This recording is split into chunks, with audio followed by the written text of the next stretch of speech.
Okay, everybody, welcome to the 2020 New Zealand Mixed Ultimate Championships Division 2, held here in beautiful Christchurch. My name is Blair Monroe. My name is Rachel Siahani Royal. And we are here for the opening streamed match in the second round of the first day, the 20th of Throwvember, a matchup between Nomads from the northern region in Auckland and Ethos from Christchurch. Ethos being the team of Credo, which is partnered with Canterbury Ultimate.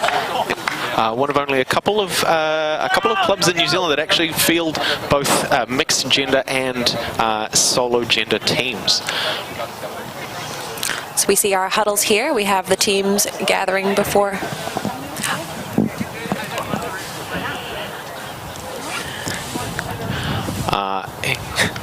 Ethos up first. Their captains, Sam Powick, Rebecca Beattie, Spirit captain Jesse Chase, Spirit being an integral part of the sport of Ultimate, a self-officiated seven-a-side throw and catch game.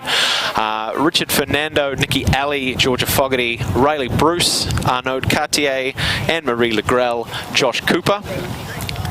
Ine Louis, and we have Nomads on screen now. Their captain is Cash Chandran, Anna Spiker, Spirit captains Kisa Valenti and Sam Penfold. We have their players, Trevor Aparccio, Matt Cade, Ansi Smith, Saab Long, Aiden Sharpio-Layton, Laura Bradley, Thomas Mars, Shanti Padhai, Katrina Centillion, Rommel Lako, Camilla Silva, Ruby Jang, and Greg Fiola. The teams are just taking the field now in their separate huddles, getting a bit warmed up, making sure that everybody's heads are in the game. You see them talking over last-minute strategies, last-minute spare issues, and also the current weather. We had a very windy morning, but that has died down considerably. So we're going to be looking at seeing some great technical ultimate in these slightly calmer conditions. And we see Ethos running onto the line now.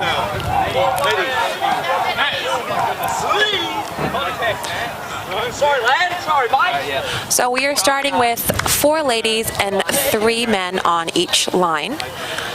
The gender switch will happen the next point and then every 2 points afterwards. So we have an even number of women and men playing over the course of the game.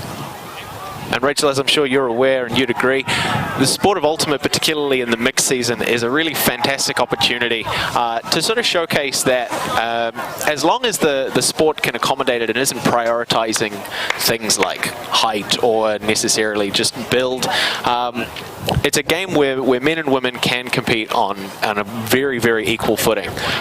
It's probably my preferred form of Ultimate as opposed to playing in just men's teams. The energy is a lot nicer, and hopefully we're going to see some phenomenal energy from these two teams this morning.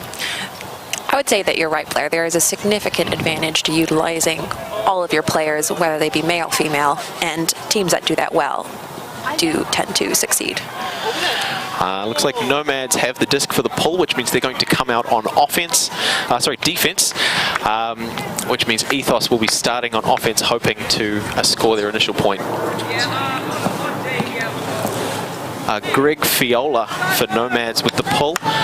One of their American imports, the man on fire. We're going to see what he brings to the very first point of the game. A huge disc goes up. And we see Ethos receiving it at the other end of the field.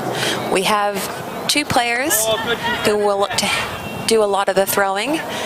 They are called handlers, and they will work at sending this downfield, but we have a turn. Massive pressure from the Nomads causes an early turn in this point.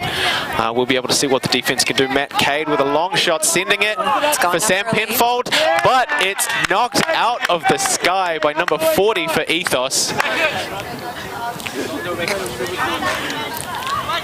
A very clear D. It seems like they had no body contact, which is of course what we is part of the rules in Ultimate. And we have a big put that is a little short, and it does not hit its intended receiver. Matt Cade again making his presence known on the field with a D, looking to pick up and re-establish the offensive movement for the Nomads line in this first point. Big long shot up against the far sideline, very little wind. Nomads looking to prioritize the break side, the side that the defense is trying to stop them throwing to. But it looks like we have another turn. We have a point block from Ethos. The defender turning around, seeing that disc coming up. We see the disc staying on that far side of the field quite a bit. They're going to want to look to use more of the field in order to give themselves more options, and we see that now. They've pushed it across to the near side. Continuing to break up that near sideline. Defense putting on a lot of pressure. Greg Fiola looking to stop the throw, but it goes off anyway. Unlucky put from Ethos. We have the disc on the far side of the field now. They're looking to push. They're doing good movement to their downfield players. Sam Penfold looking to sneak and a round shot to Fiola again, but it's hand blocked. That's one of the perils of playing at such pace.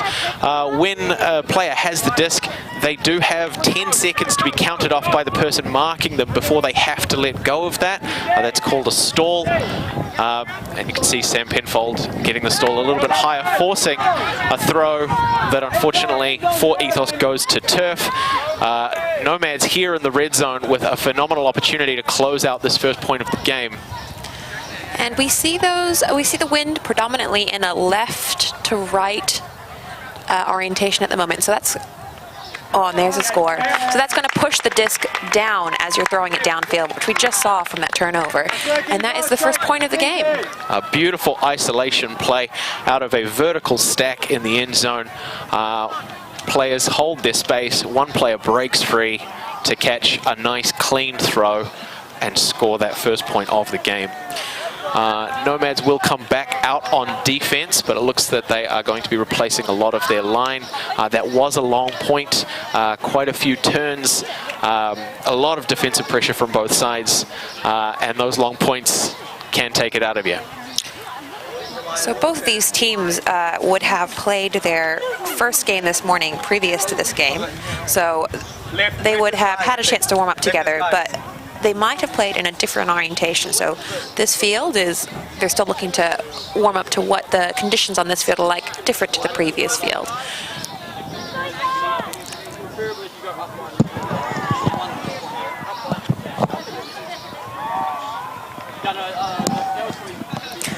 All right, so that is what we call a break from the Nomads. They came out on defense, they managed to turn the disc over and then score. And so that is a good advantage for them. They are going to look to be on defense again as they previously scored the point, and Ethos is looking to hold their offense and score and convert their offense. Trevor Aparisha with a long pull, a lot of float, giving Nomads a lot of time to chase that disc down, applying pressure to the mark of the second throw of the point. Ethos keep working it, and a run through D from Shapiro Layton. A quick opportunity, Keshav Chandran with a long shot. Ethos chasing it, and it is a score for Nomads. Another break for Nomads.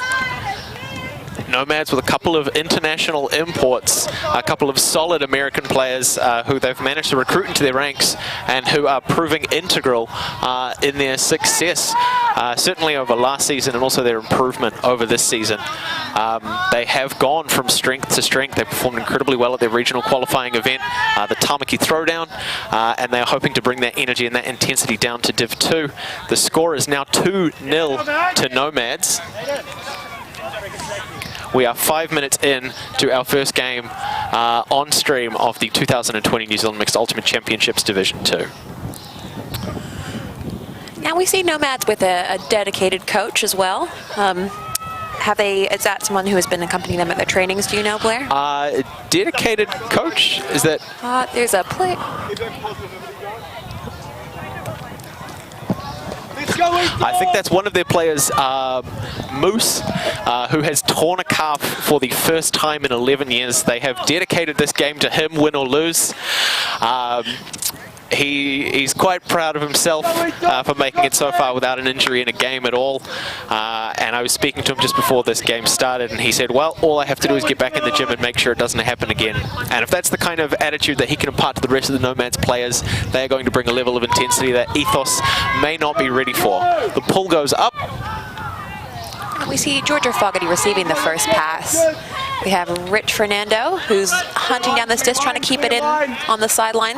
It's a long swing. Sam Penfold applying that pressure on a near sideline. Manages to get a break around, swinging the disc back to the other side of the field, trying to shift the defense to open up as many opportunities for attack as possible. We see quite a few young players on Ethos as well, players who are under 21, under 24, both are different divisions in Ultimate. So we see some good development. Oh, and we see an unfortunate turn by Joe Fogarty. Some nice quick disc movement, but sometimes it's beneficial to hold those for just an extra second to make sure that your intended receiver's in position and has their eye on the disc ready to catch it. Another break opportunity as Greg Fiola has the disc on the near sideline, lining up a big forehand that goes for it. Looking for Rommel Lako. Layout, but it's just short. Look to be stumbling towards the end. Those those passes down the sideline are quite hard when your receiver is in the same line as you. Makes it more difficult to see where the disc is going to be moving, what side it's going to be moving towards. So it was a good chase from the Nomads player. It's a nice territorial opportunity for the Nomads there. A lot of pressure on the defense might keep the disc in that red zone, giving them another opportunity, but Nando gets Fiola back on the mark. Just a little much heat on that throw, and it tips itself out of the receiver's hands. We are in the danger zone for Nomads to have their third consecutive break of the game. And a spiker, beautiful forehand on the near sideline. Captain to spirit captain. Sam Penfold, number 13 on the Nomads line with the score. 3-0 to Nomads, 3 consecutive breaks. The offensive line for Nomads might be getting a little bit chilly on the sideline, but it is still, as always, anyone's game.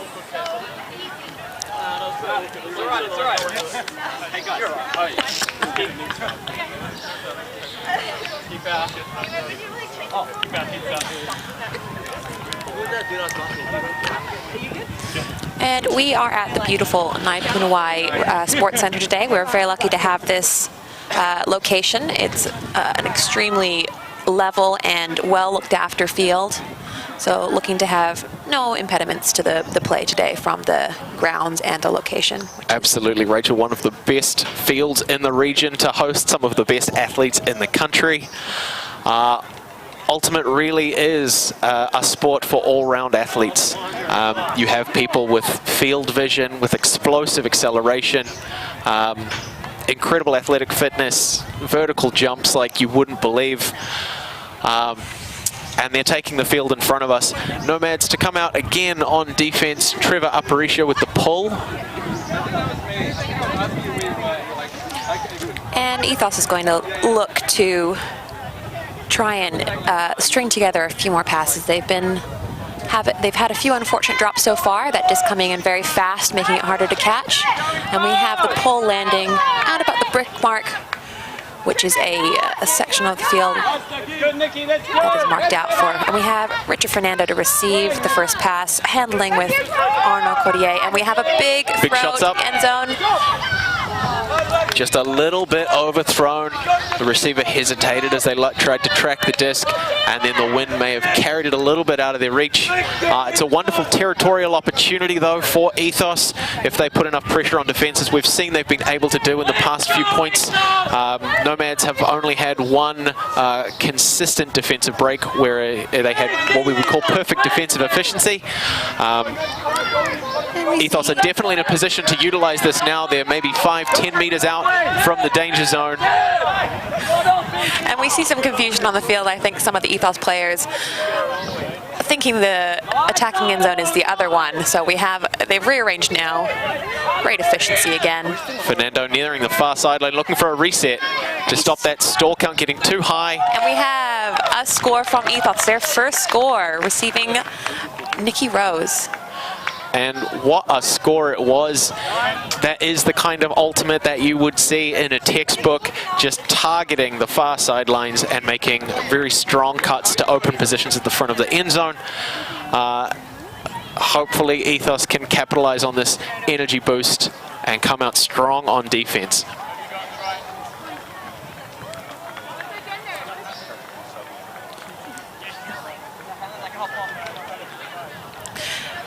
So that's a satisfying score, I imagine, by Ethos. We are looking at 3 to Nomads, 1 to Ethos.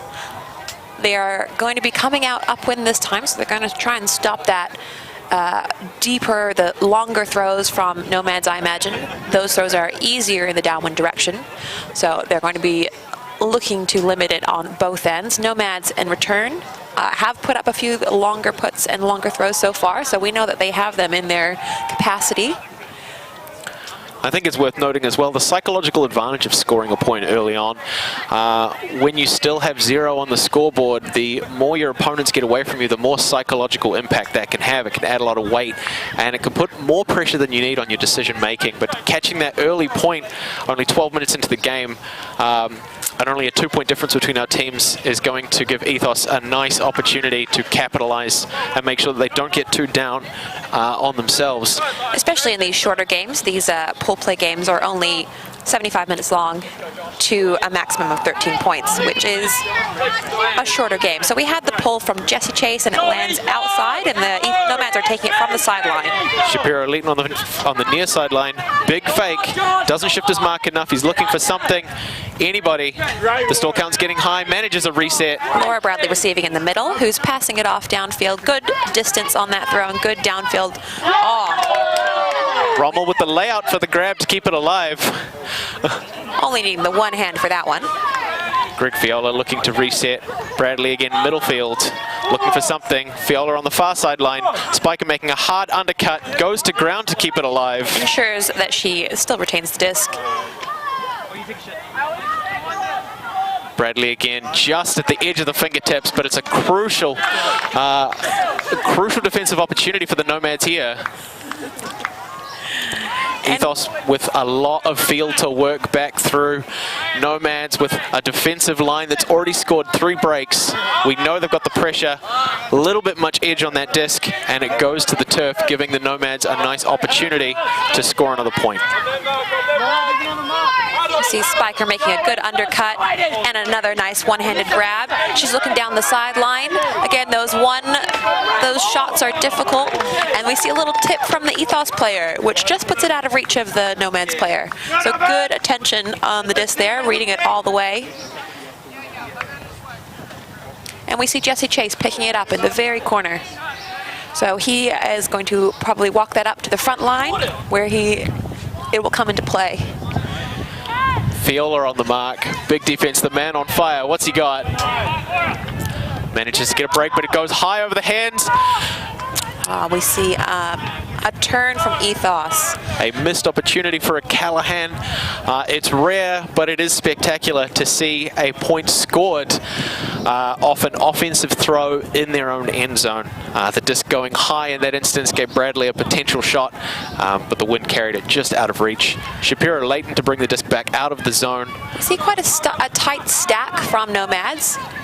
And Rommel late goes to slip through the defense. Just loving his opportunities to get to ground to take those discs. 2 and 1 point, finishing off with the score.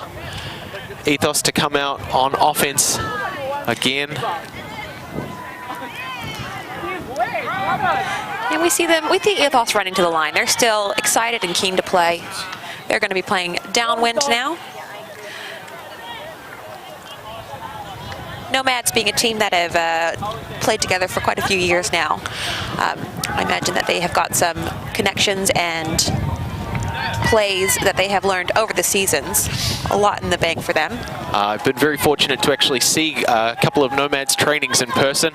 The thinking behind them, Anna Spiker, Kisa Valenti, Sam Penfold, their spirit captains and the leadership have really put a lot of effort into strategy and technical aspects this season. The rosters have changed a fair bit, but we will see what they've got. Also a team that's traveled overseas, I hear, has played internationally in the, was it Oceania Club Championship. So they are a team that stays together. And we see the pole just fading out the far sideline. So that fade is going to enable Ethos to either take the disc in at the sideline or take it in at the brick mark, which is a place that we've talked about previously. And it looks like it's going to be taken in at the sideline. We have Richard Fernando on the disc. Aparicio on the mark. Broken. Big shot goes up just beyond the hands of two defenders to find turf. Nomads with a full field opportunity. Valenti to pick up. We have Rebecca Beattie defending Kisa Valenti on the disc. We see some really open undercuts. So we see Nomads working hard to keep their defenders on their heels. You'll see that they're constantly moving. Chandran to Aparicio to Shapiro Leighton. Finding Shanti. Far sideline. Forehand goes up. Patience. Finding Chandran again. Their defensive captain doing a lot. High shot. There's a few people under that, but Shapiro Leighton again finding himself in the right position. An ankle breaker and the score. It's taking it to 5-1 for Nomads. Friends of Frisbee, that is how you shift your mark. We get to see it again now. Nice clean shot into the end zone. Plenty of space. And you see that his teammates are not crowding that space either, so he's got as much room as he needs to work with.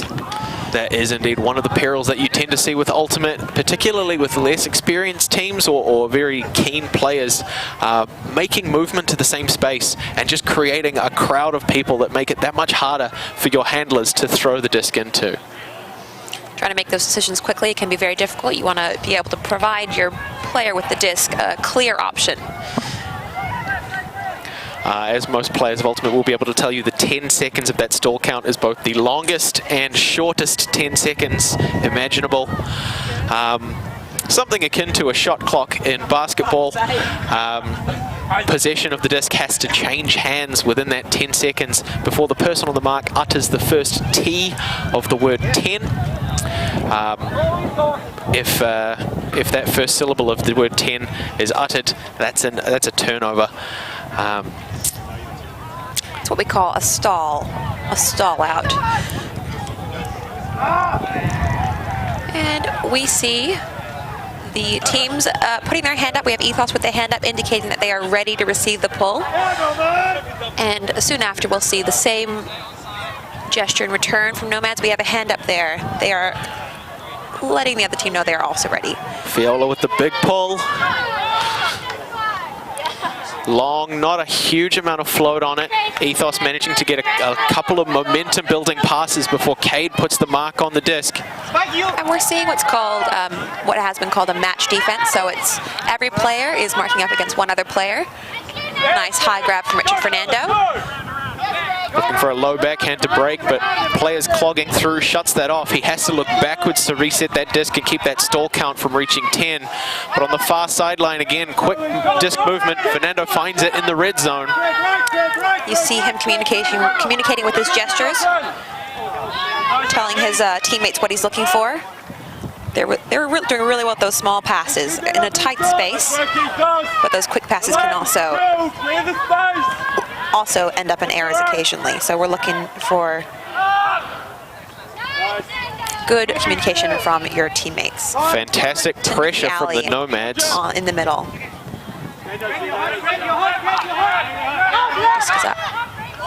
we see a great grab from Richard Fernando. Hits the ground, getting some grass stains on his shirt. It's the kind of athleticism that you just cannot teach, but a long shot goes up. And it is brought down by the Ethos player. Ethos with their second point of the game. A fantastic opportunity for them to come out on defense, really start pushing the Nomads.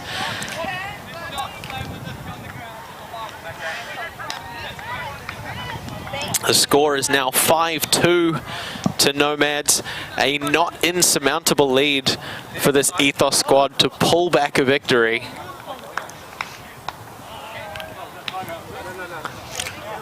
And we see the Ethos team being joined by their teammates on the line to discuss some strategy. It does not look like it's a timeout. It looks like they're just taking the opportunity to confirm not a timeout call. They are just they have a certain amount of time on the line, and they're utilizing it by talking as a team. So that sideline is also really important in Ultimate, being able to communicate to the players who are actively playing what is happening on other parts of the field, and also to encourage them. It's an invaluable part that is a good opportunity to get an advantage on your opposition. I've always held the opinion that it's sidelines that wins games. Absolutely. Quite often when you're on the field, you can get a bit tunnel visiony. Your focus narrows just to what the disc is doing and maybe what your defender's doing.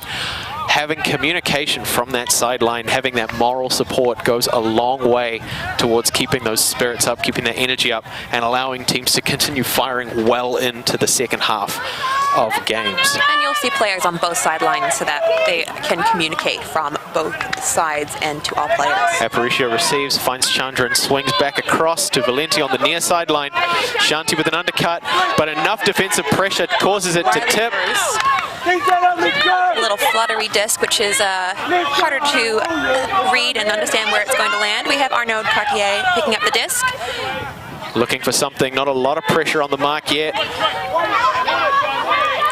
But there's pressure on the other players, preventing them from getting there. But Ethos with a quick up the line, into the zone, tips out of the defender's hands. Camila Silva, the South American southpaw, finishes it off.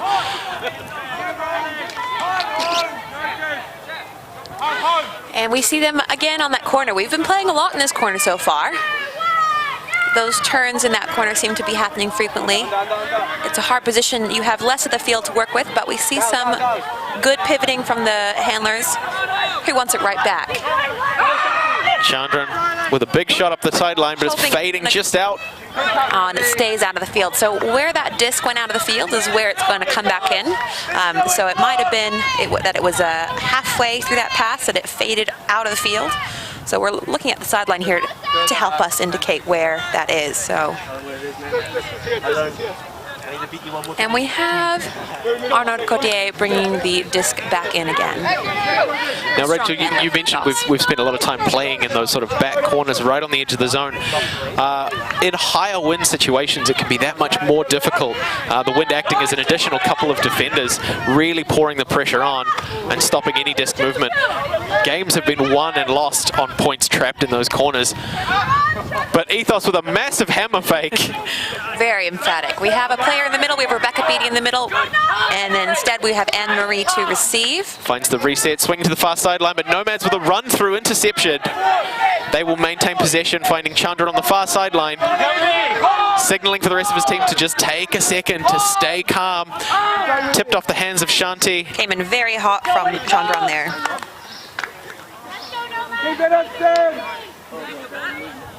And we have Ethos again with the disc.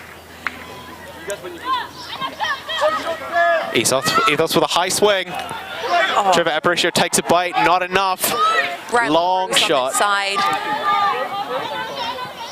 He's looking to get it to the middle. So getting it off that sideline is going to be invaluable.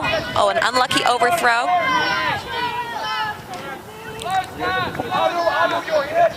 Getting to be a long point for both teams. You can see a little bit of fatigue. It's going to be the team that wants to keep running a little bit more than the other team that's going to end up taking it out.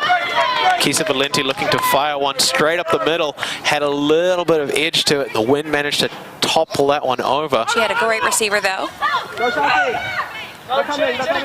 Big long shot, goes for it. It's a very close grab from Riley Bruce.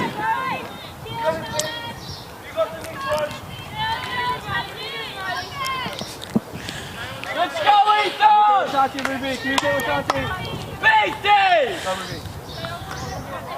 Chandran again. He's great at moving his mark. So you see him. Camila Silva. Moving a lot and making his player, who's marking him, also shift and get off balance. And we have a very fast pass from that turnover. Maybe the player from Ethos should have taken another second or two to think about that.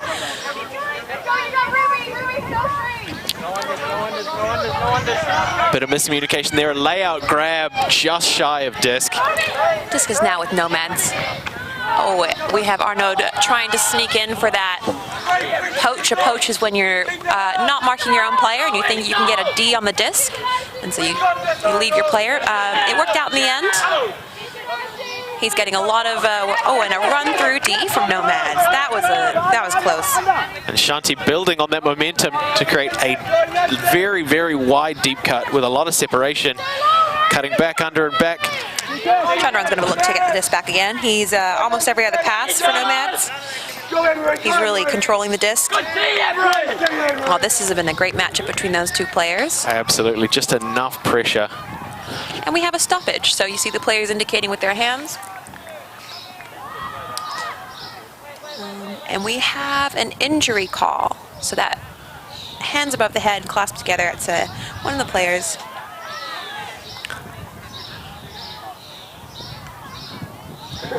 I get a reminder that Ultimate is a self-officiated sport without referees. Players take it upon themselves to know the rules, to communicate any decisions, any potential fouls.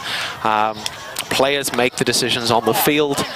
And that's an integral part of the game, and it's nice to see that both of these teams, even in a relatively intense match, they're bringing lots of energy. There's a lot of turns in each of these points, but they're managing to keep those heads cool and be able to communicate calmly throughout. So we have a timeout taken here by Ethos, which is going to maybe be a good move for them. It's been a long point. Everyone getting a chance to rest is going to be good for both teams, but also Ethos now coming out on offense, and they are going to be able to organize their offense in a more specific way. So they're having a chat. Hopefully they're going to look to score it. If not, they're looking to impede Nomads once again. We have a fun circle coming here for Nomads. We have the supporting players who are not on the field giving a good show to the 7 on the line. So how do you think this match is shaping up so far, Rachel? I think Ethos is putting a good showing, but Nomads is definitely showing their strength as well. I think the years that they've put together in the past from Nomads is making them very strong, and also coming out as their top team. Ethos being the second team in the Credo Club. They have some strong players, but also, as I talked about earlier, younger players who are looking to develop their knowledge and skill. So I think Nomads are doing a great job. I think the wind is starting to pick up as well, which should make things very interesting for both teams. Absolutely. And Ethos still have time to make use of the home team advantage. Reminded that this is their territory. These are the fields that they are most used to playing on. These are the conditions that they have spent the entire season practicing in. And it would do them very well to remember that and capitalize and use the strength and skills that we know they have to push Nomads a bit tighter going into the rest of this match. I think the depth of the Nomads team is also very good. They have probably more experienced players than Ethos. Not to say that there isn't skill on both teams, but a few more years of experience I think will be advantageous for Nomads. I'm thinking about tipping you guys all down. So we see Ethos now setting their offense. Nomads are going to be on defense, so they set afterwards. So it's a two-step process. And we can see here that Ethos is setting up in what we would call a vertical stack. They have their 2 handlers on the left side of your screen at the moment, and the remaining of their 5 players lining up in a straight line in the middle of the field to create 2 large open spaces on the left and right sides of the field from the player's perspective. Those are the positions that they're going to attack. We see a strong cut under. So that's what we call a down-the-line shot. Back to Arnaud Cartier. Lots of space on this close sideline. He's looking to throw to Ainilu. And it's a little too far for her. It was a good cut, but though that came out a bit fast. Nomads to bring the disc in at the point. Disc. Nothing under, nothing under. What's your line? Now, Shanti. Shoulder, Raleigh. Nomads getting off a throw to the break side, the side that is not being, or is being marked against. Ethos able to force Ruby Jang back over to the near sideline. That's good pressure from Hamlin there on Ethos. This point refusing to die. All the players hopefully are still enjoying themselves. So we have Anne-Marie coming up, trying to catch the under. Instead, Riley Bruce in the middle. These two boys have been playing together. Ooh, and we have a very certain defense, a run-through D by the Nomads player. It shows how it's important to keep running onto that disc.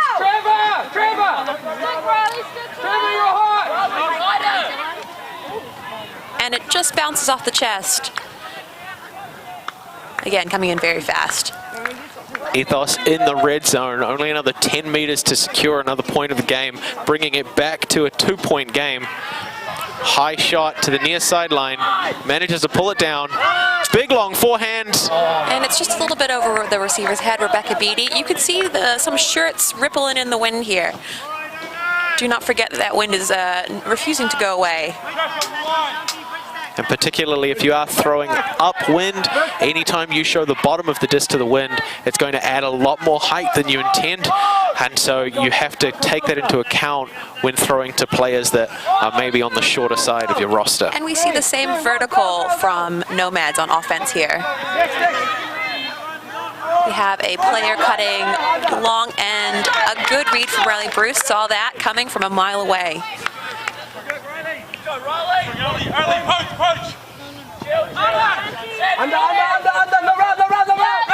And we have Ethos still trying to put this point away. We have Emery Legrell working really hard in those unders. Instead, a shot to the far corner. I'm not sure who that was to.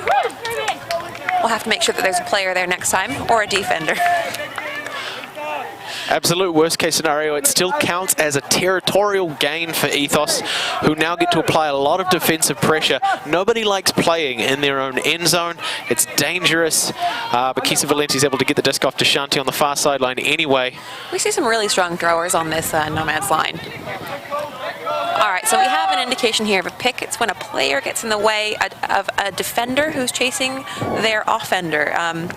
In this case, it is Arnaud Cotier and Chandran. Now the disc is going back and we'll resume from where the disc was when the play was called, pick was called. The disc is checked in. Shanti looking to shift his mark, looking for something. Kisa Valenti getting busy. Looked off again. And just outside the fingertips of the Nomads receiver, looking to stop the roll. And we're right on the end zone here. So Ethos is going to be looking to isolate a player, maybe. We have a lot of players in the end zone and no one outside. Okay, we have someone coming back to help Arnaud. It is an intimidating look to look into a mass of players when you're right on that red line. He throws a questionable hammer. And we Edge was a bit called. So it looks like that was quite a latent, a bailout throw, as we might call. So the defensive player from Nomads, Chandran, is saying that he thinks he reached the 10. And we see an indication from the Ethos player saying it's uncontested. So it's a turnover there. Disc has been checked in. Chandran to handle. Looking for something. Nomads players getting in each other's way, but Aparicio manages to get free receiving nearer to the far sideline. Resetting to Keshav. Chandran in the center of the field. He's trying to signal his players to come closer to make those throws a bit easier. Camilla Silva. The lefty backhand to Shanti. Some quick disc movement. Finds Aparicio. Looking to shift his mark. Back to Shanti again. Chandran. One-handed grab on the near sideline now. And we see Cartier doing a good job of stopping those longer passes from Chandran. He's obviously looking for them. You can see it by his indication. And we are very close to the Nomads end zone now. And a quick pass, maybe too quick. Intercepted. Camila Silva looking for Trevor Aparicio, fails to find him. It's an Ethos disc now. Huge opportunity. Targeting an undercut on the near sideline, but the wind pushes it down. And it just makes it a little harder to grab. You saw all that space on the field. It was a good cut. You just need to complete those, so that's important to practice those grabs under pressure. And a layout to finish. An apt way to finish a long point. That was a Kisalenti to Chandran there. Making sure that he catches that disc. Putting his body on the ground in order to do it. We see some high fives between the players as well. And that really is the thing, as competitive as Ultimate can get, players who are drawn to the sport, and those players in particular who excel in it, we just love to see good plays. It doesn't really matter if it's your team or the opposing team who's making them. It's always worth celebrating those kind of highlight actions, like a layout grab in the top corner of that end zone. And we have Nomads coming out on defense. And the players doing a really good job of keeping track of the gender as well. So we saw them indicating earlier that it is a 4 women's point. So we still have a lot of game left. The score now 6-2 to the Nomads. Opportunities for both teams. Now who's that with the pull then? That's Greg Fiola, the man on fire. The man on fire. We've seen him pull a few times so far. A good pull not only goes a long way, but also floats for a long time to enable the defenders to find their players and set up that defense and put the pressure on early. Absolutely. The pull, much like the kickoff in a game of rugby or perhaps American football, really does have a lot of impact on the first few moments of a point. There are all kinds of different strategies in terms of deliberately pulling short to make sure that your defense can get set up, to pull long and maybe catch your offense out of position. Fernando looking to build some momentum early. Zone defense. So this is the first time we've seen that in this game. It's when we have players not setting up on individual players, but instead in areas. So it looks like we have a 1-3-2-1. Instead, you seem to be familiar with this one. It's a bit. It's a great footwork there by the young player. So Absolutely. those over-the-top throws are really useful for breaking these zones. We see another one from Rich Fernando. It's fading away the other way and makes it a little harder to catch when it's at that angle, so we see a drop. So that zone defense working well for Nomads. And a spiker to pick up the disc. Forehand on the near sideline. Through spiker again, right on the edge of the zone, looking for anything. Huge pressure from the Ethos defenders trying to stop anything. And we see a player that's almost too open there for Spiker. It's thrown a little bit behind Viola, and he's just a tough catch, has managed to make it. We are back in the corner of the death. The wind is starting to pick up. Fernando manages to get a break, gets pushed down, tips off the hands of the Ethos receiver. Nomads with a crucial opportunity to pull this up to 7. And in a game of 13, that will take us to halftime. Shapiro Layton looking to isolate Anna Spiker for the score. And managing to do so quite successfully. Not needing anyone else on his team for that score. So the score goes to 7-2, which means that Nomads take the first half. There's a huge psychological advantage in taking the first half, but as any Ultimate player will tell you, the game is not over until it is over. A five point difference is certainly not insurmountable. Absolutely. In fact, last year at one of the regional qualifying events, a team gave up an 11-point lead. They were, I think, 13-2 or a scoreline, something like that. and ended up losing the game by a single point, just allowing the opposition defense to just keep breaking them, as we've seen the Nomads try and start this first half doing the same thing. Oh my God, break's so open. They're gonna So the teams are gonna be gathering to speak about that first half, and also to rehydrate, practice their throws, maybe some things that they felt that they weren't completing well in that first half. The time of a half can go by very quickly, and it's a really great opportunity for players to recenter themselves and also their team as well.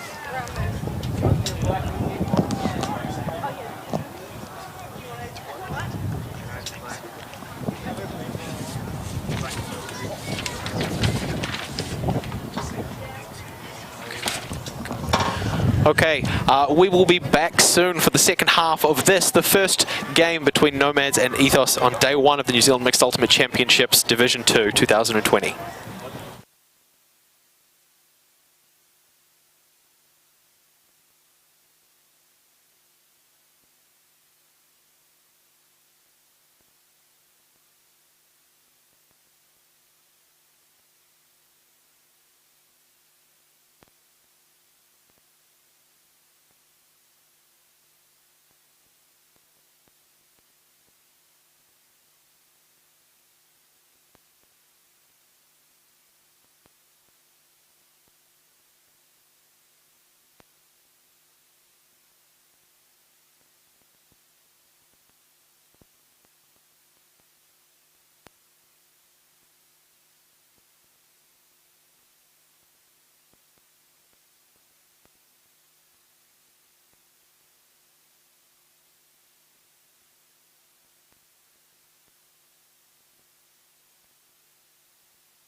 And we are back with the second half of the first stream game for Division 2 New Zealand Mixed Ultimate Championships held in Christchurch, Otautahi.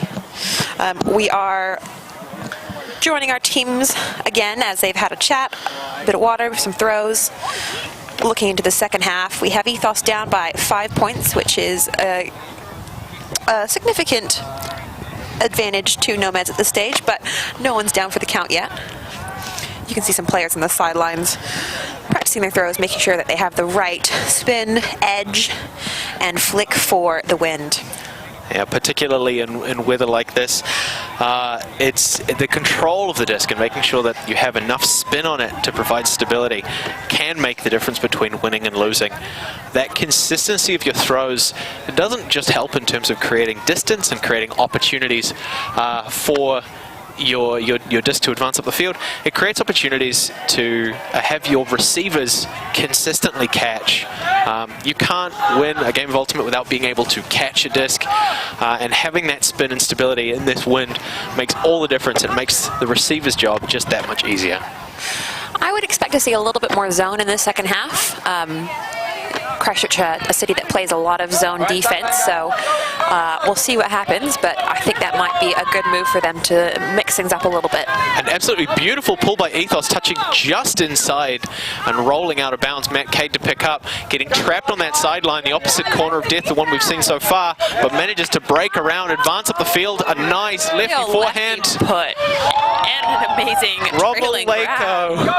Third catch of the game, third layout, fires off to Shanti, who goes to ground to score a point, bringing the score. They seem pretty happy with themselves. That's a great read. The disc is coming away. The defender doesn't see where it's going. And to have the acuity to then put it in the end zone. That was a great put, and they see them celebrating. A bit of investigation from our sideline reveals that Rommel Lako's nickname is Turbo. Seeing him take to the turf to keep those discs alive, that level of hustle that you really like to see on an ultimate field, it certainly is a well-earned nickname. Points like that are really fun. Hype points. You're going to see players high-fiving, and just with those amazing grabs really gives them energy. We see one too many players on the line there, so someone's coming off for Nomads. It looks like it's a men's point at this point. You see the players indicating with their hand signals.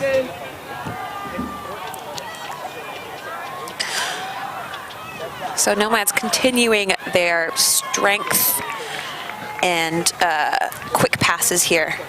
We'll see what they do on defense this time.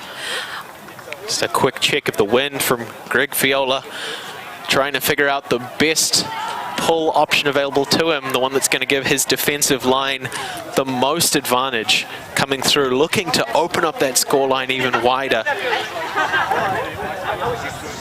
It's good to see these teams still playing hard despite the big gap in the score.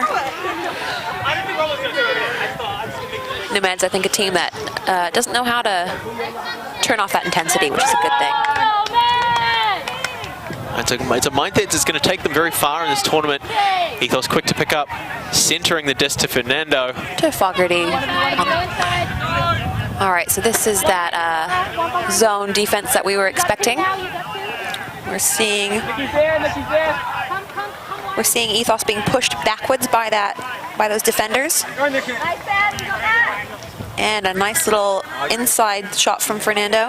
It's quick, short passes and running through the space in that zone that really allows you to break it. Requires people to move quickly and think quickly in order to really chip away at a zone, which, particularly in windy conditions like this, can make a huge difference in your defensive efficiency. Going to ground to grab that, and throwing from the ground as well. We have Utteridge on the sideline. Some good communication again from Fernando. Pointing, faking, showing his teammates what he wants. And we have Lagrell. Ooh, very close. Good hands from the young players. Good movement from Ethos, managing to move the offense in front of the zone. When you are playing a zone, as soon as you are on the opposite side of it, it does make things a little bit more fluid, but miscommunication on the throw sees the Nomads taking the possession again. We see that Penn. Greg Fiola to Sam Penfold. walking it into his hands for the score. Goes up by 1 again. The score 9-2 to Nomads. Oh, eyes only for that end zone. We see a bid from Rich Fernando, but failing to make contact with the disc. Also not making contact with the player. Penfold whipping the disc away like a matador and a red flag.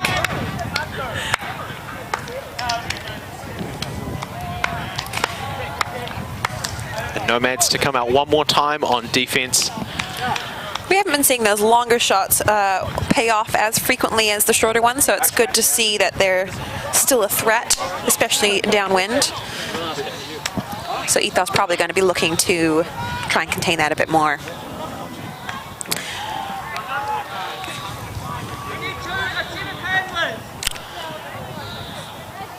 And we have a woman's point. So 4 ladies to 3 men. Nomads doing a lot of talking on the line. Maybe we'll see another zone defense from them. We heard earlier calls from the sideline, match. So it looked like their zone had previously gone and melted into player-on-player defense. And that's the kind of mental agility that really makes a difference on a defensive line, being able to switch between targeting specific players and targeting space on the field that your offense wants to attack. Being able to sort of fluidly switch between those allows you to really make the most of the athleticism and intelligence of your players to really apply pressure to an offense and secure those necessary turns in a game. And it makes it really hard when you're on offense and you that transition causes a lot of turns because you're having to change your style of play. So it can be quite powerful if the defensive team manages to not leave any holes, which is obviously not good to do, especially when you're near the end zone. Chandran with the pull, goes high, catches wind, looks like he's getting pushed back into the Nomads' defensive half, losing a bit of ground on that. Great opportunity for Ethos. 15 meters or so from the end zone, a great opportunity for them to add one more to the scoreboard.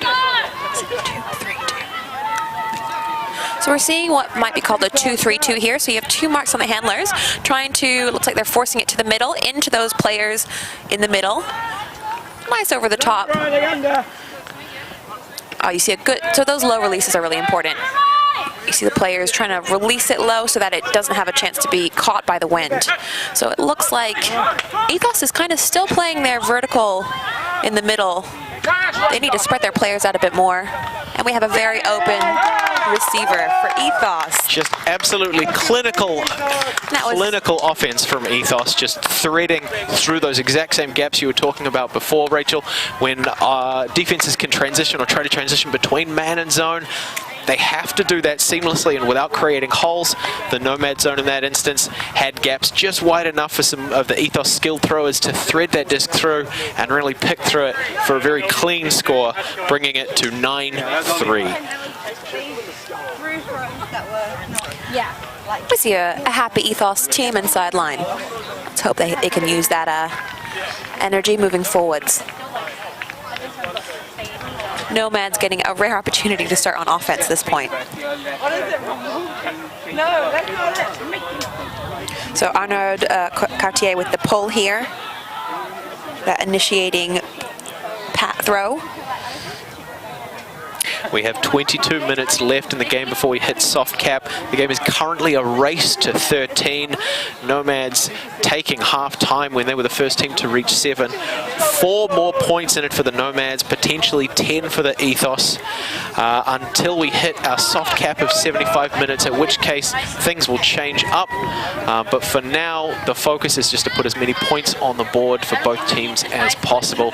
Fernando lining up to send the pull. And the pull momentarily interrupted as players clear the line, maintaining a 3-meter distance from the sideline. Nice upwind pull from Fernando.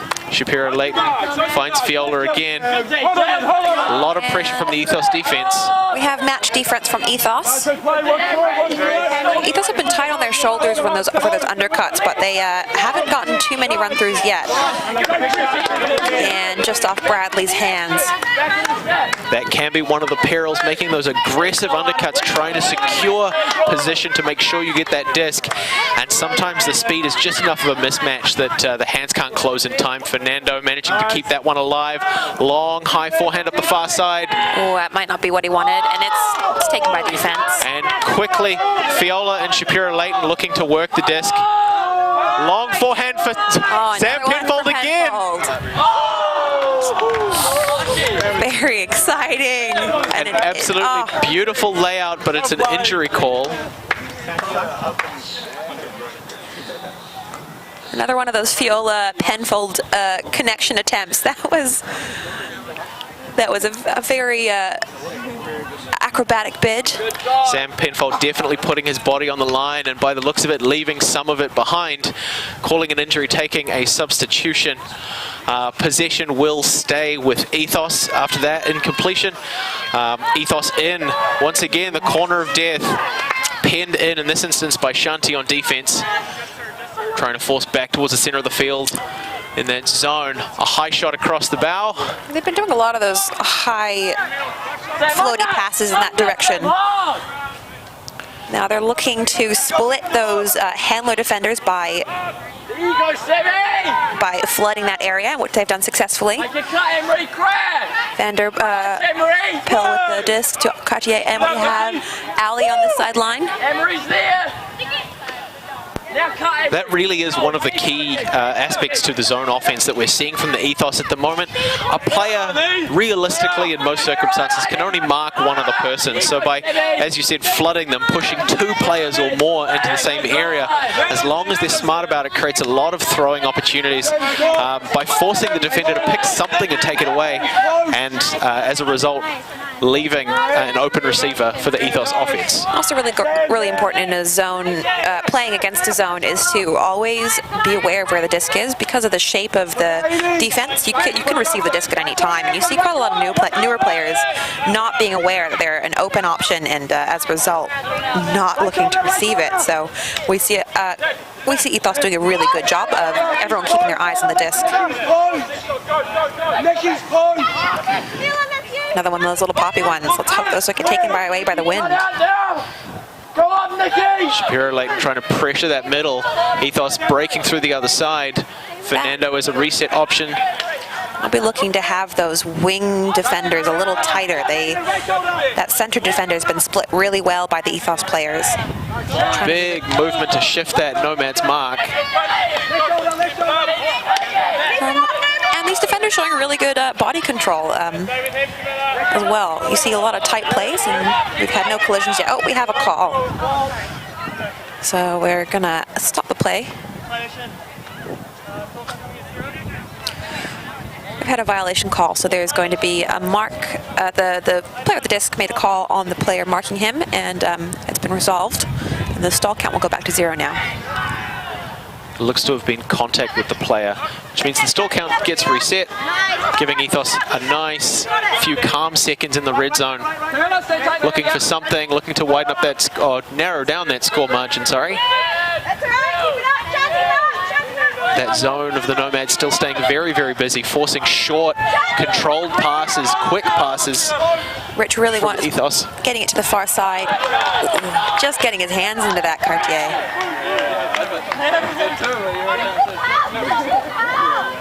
Wanting to lose their heads just yet. They still have a ways to go. Seeing a lot of players around the disc.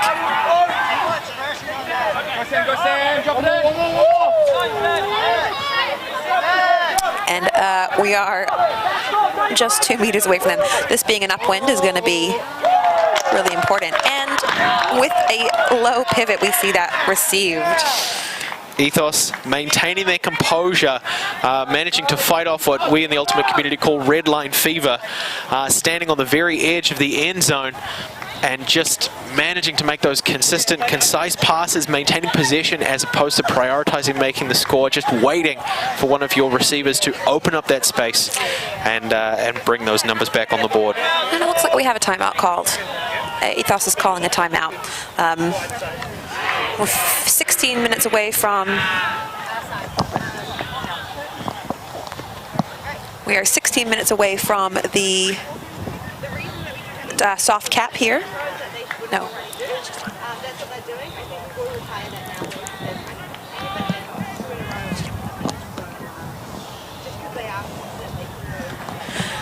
So the score now after that score, 9-4, still to Nomads, but Ethos making their presence known in the second half, making some very, very consistent, very athletic and very technical scores, looking to narrow that margin back to a 5-point game. 16 minutes yet before we reach the soft cap. Still plenty of time for Ethos to pull off an upset, and we've seen that as their energy levels have risen throughout this second half. They definitely have what it takes to push the Nomads potentially to Universe Point, potentially to an upset victory. So that 2-3-2, which is seems like the defense the Nomads were playing, it seems like there's a lot of room that's not being used on the side of that by Ethos. So I wonder if they're going to learn that. They had a lot of passes that previous point, and there were a few close ones as well. They did a good job of securing it, but I would like to see a little bit more movement down the side. And then from Nomads, if they can adapt to whatever the offense has. Yep, you're absolutely right about that. The structure of that 2-3-2 zone the Nomads are running does create a lot of opportunity for the offense to move the disc to the sidelines, where the front of that zone, the most aggressive part of that zone, those two markers who chase around the disc, to make sure that they're out of position. The narrowest part of that zone is out on the wings, and that's where it's most easy to break the disc past and have the majority of the defense behind the disc. And we've seen that the Nomads in particular have some really nice flow just between 2 or 3 of their players when they have that offensive momentum. And if Ethos can bring the disc around the outside of the Nomad zone, they might be able to do the same for a couple of easy scores. And we see Utteridge here with the pull. Max Utteridge, up-and-coming player. Hopefully he'll grow into his shirt soon.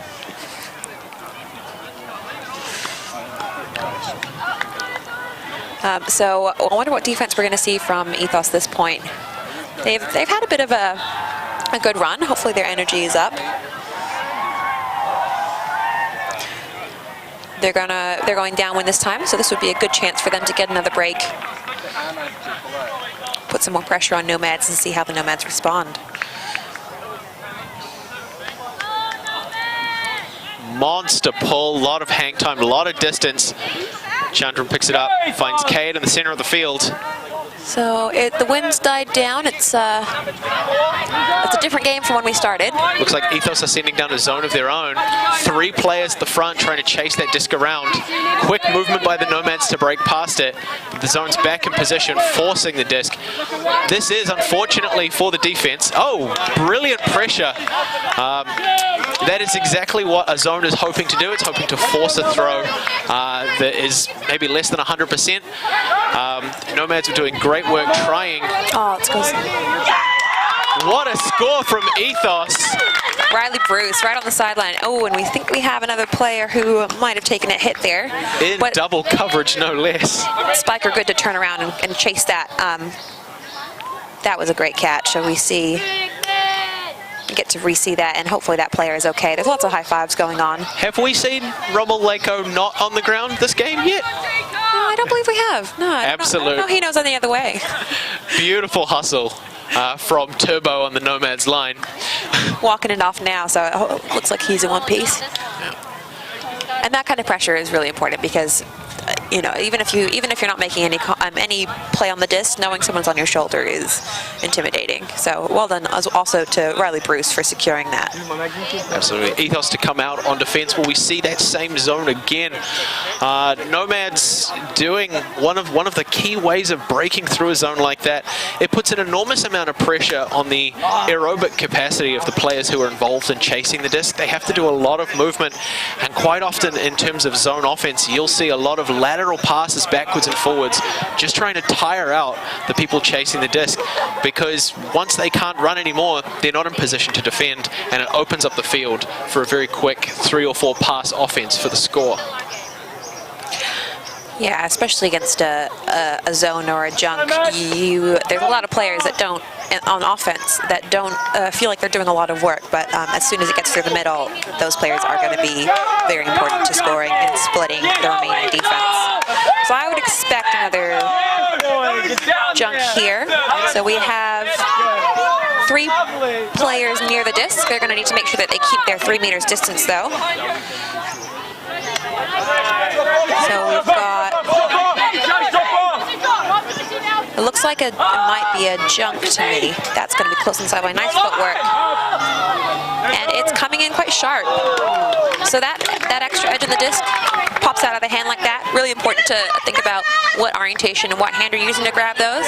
Certain hands, left or right, whether you have it forward or back, can make it a lot easier. Can make the disc spin into your hand or spin out of your hand in this case. Unfortunately, just popped out. And so just enough pressure from Fernando to make sure that disc goes to ground as well. As you were saying before, having a player right on your shoulder can make all the difference. When I'm playing, I always try and run as loud as I can on defense, just to... Oh, you do that on purpose? Oh, absolutely. Great pressure from the Nomads now. Kisa Valenti making sure that disc touches ground. Veteran player, Kisa Valenti. Shapiro Leighton to pick up. Greg Fiola, once again, the man on fire in the handler reset position, just there as a backup in case he needs him. Shapiro threads one straight through for the score. 10-4. 10-5? 10-5. 10-5? To another import, an Irish import. Yeah, Nomads did a great job of distracting that poached defender at the front, Rich Fernando, and instead opening up the top of the stack. So they did a good job. Ethos is going to want to look to cover their defensive holes a bit better. But those like slashing forward cuts, they're hard to stop. Especially when it's a good angle like that one.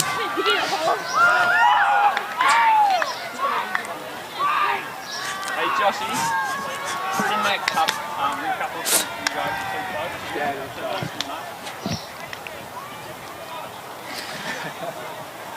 So it's becoming a tighter game, but we're running at the players are 10 and a half minutes left. So if Ethos is going to make their comeback, they better think about that pretty soon. I wouldn't mind that, having a nice exciting finish to a game. Absolutely. A game that you cannot call until it is over. It's always my priority as a spectator and commentator. It just keeps things interesting, watching those teams really pressure each other and develop over the course of a single game as well, watching those little technical aspects tighten up, watching the defense. Our first roller pull. Nice, straight down the middle. Fernando manages to get to a foot to it, stops the distance.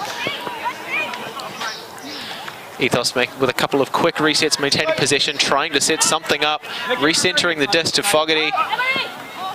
And just coming off Legrel's hands there, that was a little bit of a sag on the handler marks there from Nomads to try and force the disc to the low sideline here, which worked well for them. Spiker, nice a very confident thrower, managing to find Chandran. Still pinned on the near sideline, but threads it through right underneath the arms of Fernando to the... That was a beautiful break shot. It had great spin. He saw that player from a mile away. And you saw it went right through the arm and between the arm and leg of the defender there. Came out fast, came out low, very accurate. Nice job, Chandran. And Shanti again, just making sure that his toes were just inside the zone. The line in Ultimate is unfortunately not a part of the playing area. but luckily we did not have to see how that would have resolved. Just comfortably stepping backwards and making sure he was clear to make that catch for the score. We go 11-5 in favor of Nomads at the moment. Nomads needing only 2 breaks more to win the game. Ethos potentially with their work cut out for them, but we are still seeing spirits high. We are not seeing any flag in terms of energy. They are still running just as hard as they were in the first point, representing the very best of the spirit of Ultimate. And they've still got quite a few games ahead of them as well. Teams will be playing all day today and tomorrow, so they're gonna also strategically important to think about how to be efficient with your energy too. So. And we have the poll coming from Trevor Aparicio. They've been sharing the poll quite well among their team.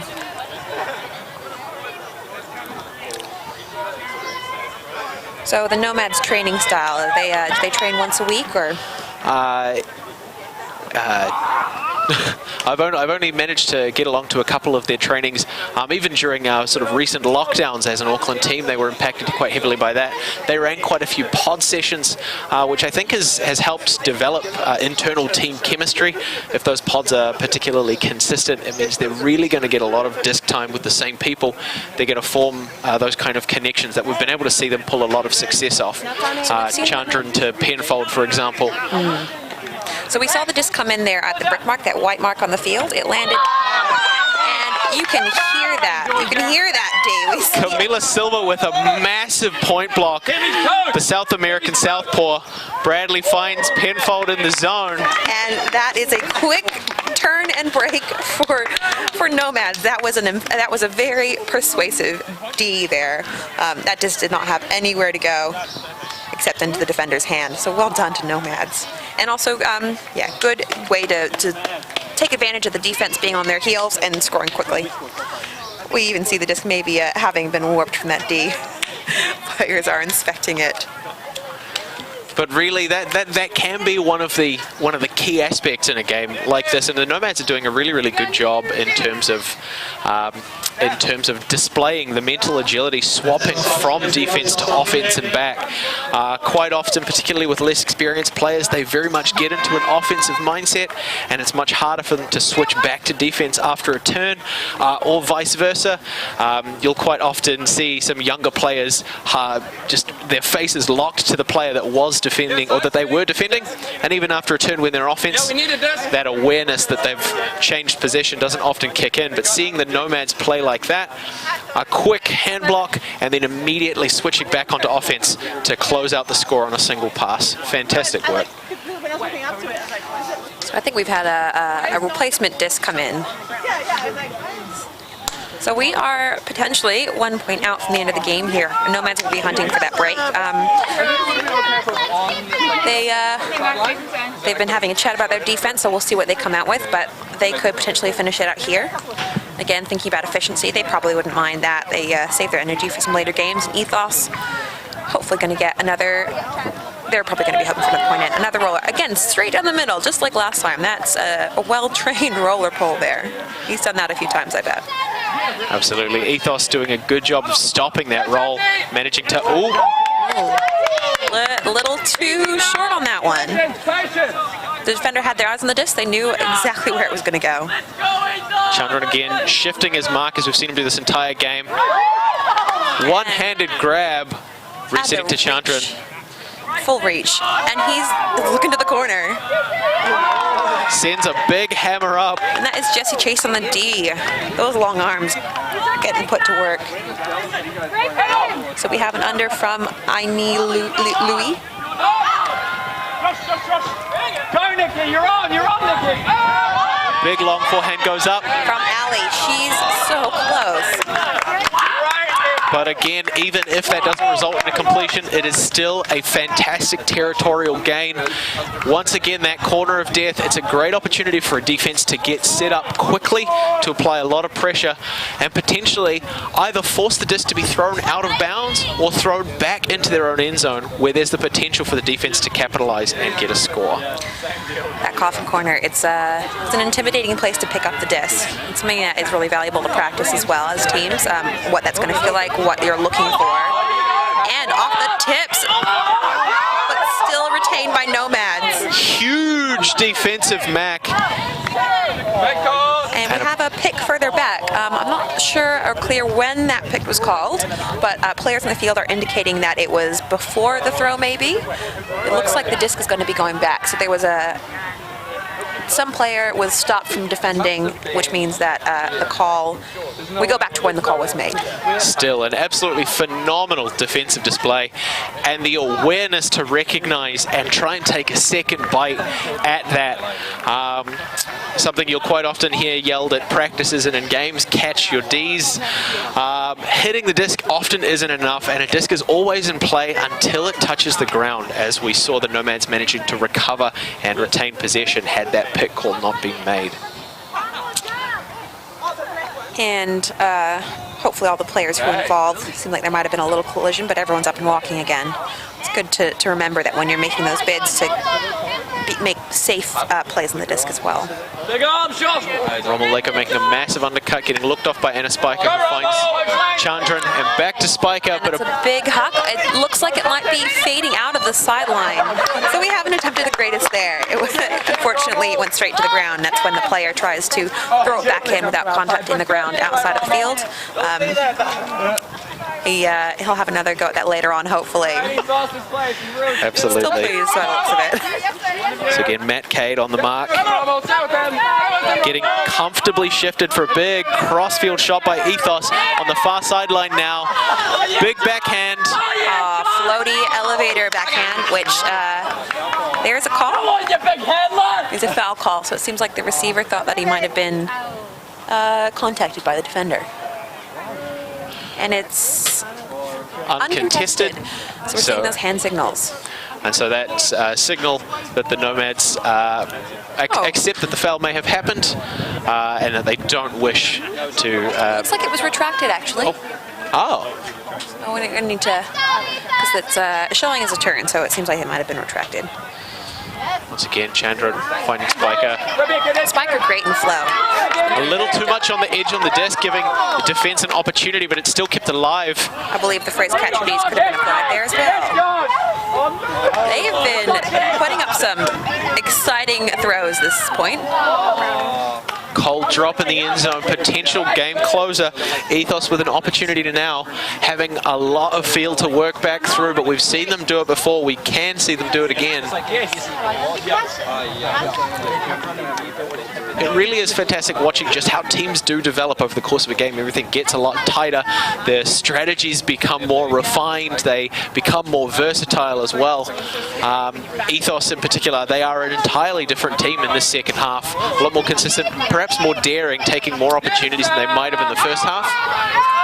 Here we see Riley Bruce hunting this down. A lot of calls from the end zone, but he'd be wise to maintain his composure. He's still open, so that's what we were talking about earlier, keeping your eyes up. Clear, clear! Keep it, take your time. So we hear a lot of chop from the sideline as well. Oh, another big hammer fake. I reckon he's going to knock himself out. Cade took a bite on it. The big spin, and he's able to get the shot off into that near end zone corner. Another look at it. Oh, yeah, Matt Cade definitely thought that one had left his hands. That was a good look over the top of the defender, so using that downwind, trying to pop it up over the defender. Good job from Cartier. Wonder how many more of those hammer fakes we'll see this game. They seem to be working. They're just so emphatic, and they bring so much energy. It really is a beautiful thing to see. It's especially when the defender takes a big bite of those fakes. The big head swivel is just a wonderful little sight to see. It's a fantastic morale boost for the player throwing the fake.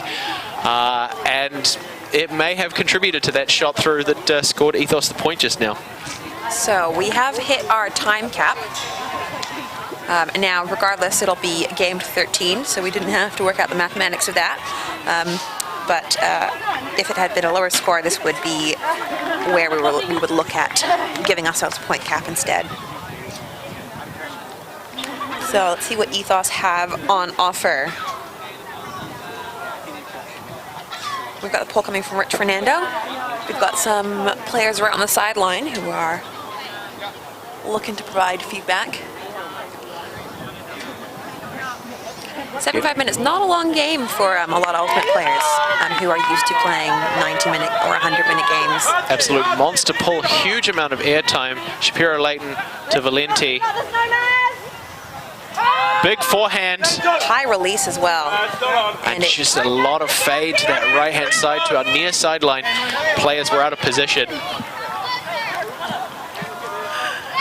So Coffin Corner once again. Let's see what Ethos. So lefty from Rich Fernando.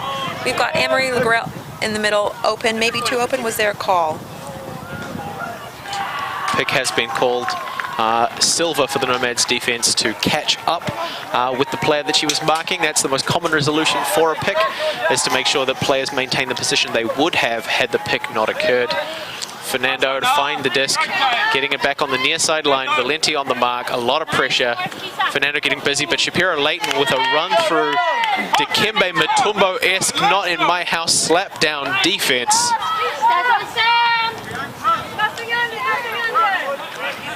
Greg Fiola looking to close out the game. Sam Penfold with a powerful cut and gets looked off. That's what I would want. We're looking to go to the other side now. Too much attention on that corner is sometimes clogging, but not this time. Aparicio to Valenti for this final score, taking Nomads to 13, winning them this game. I believe their second win of the day. Their first game against one of the AUUC, Auckland University Ultimate Club teams.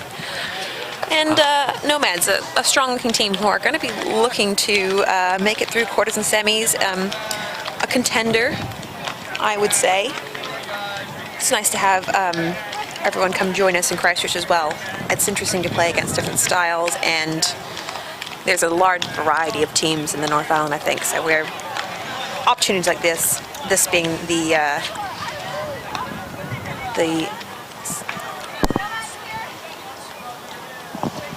second Division 2 New Zealand Mixed Ultimate Championships that we've had. So it's a recent division for us, and I think that it is beneficial to both divisions. So we have our teams doing their separate spirit huddles in order to chat with themselves before they join together for their final spirit huddle. Yeah, so these teams will come together after this and just have a quick discussion about the game, how they felt it went, what they felt the opposition did well, what they felt the opposition could improve on. Perhaps my favorite aspect of the sport is the communicative side, where teams are looking to elevate each other and really epitomize the spirit of the game of Ultimate. But that looks to be the end of our first stream game. Ethos with a Nomads rather, with a convincing win over Ethos 13-6.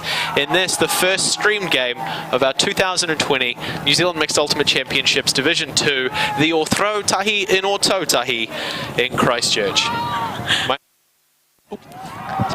My name is Blair Monroe. My name is Rachel Siahani Royal. And we'll see you soon.